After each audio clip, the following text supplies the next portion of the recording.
सम्पूर्ण नेपालीमा नमस्कार है। अब निर्वाचनको मत परिणाम आउन अन्तिम चरणमा पुगिसकेको छ र समग्र नेपालीले पहिलोचोटि नेपालमा एउटा नयाँ दललाई 2/3 छेउछाउमै पुगाइसक्नु भएको छ र यो छेउछाउमा पुगाउँदा नेपालको पोलिटिकल राजनीतिक इतिहास चाहिँ कहाँदेखि सुरु भएको हो र मैले जानेका केही कुराहरू यहाँहरूलाई सेयर गर्न मन लाग्यो।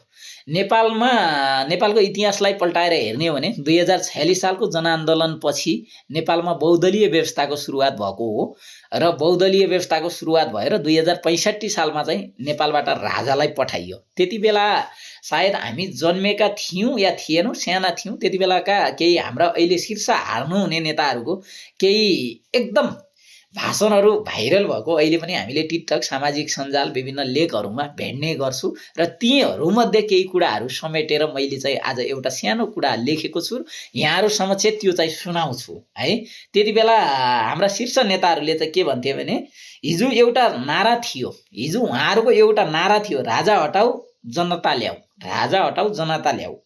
राजा त हटाइयो, तर जनताको नाममा केही नेताहरू आफै सानसाना राजा बन्न खोजे, कुर्चीलाई सिंहासन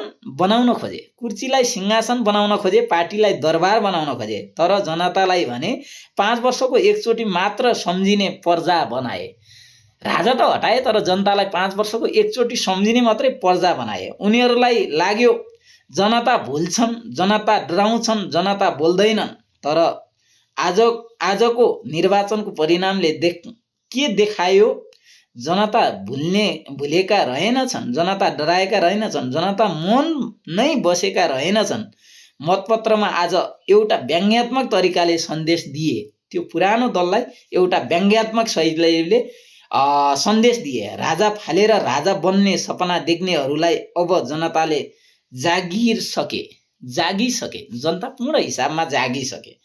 आजको हार केवल एउटा दलको हार होइन, यो त घमण्डको हार हो, घमण्ड अहङ्कारको हार हो, झुटा आश्वासनको हार हो, झुटा आसन पुरै नहुने देखाउने सपनाको हार हो र जनतालाई कमजोर ठान्ने सोचको हार हो। उहाँहरूले सधैँ जनतालाई भेडा बाख्रा सोच्ने कमजोर सोचका हार हो।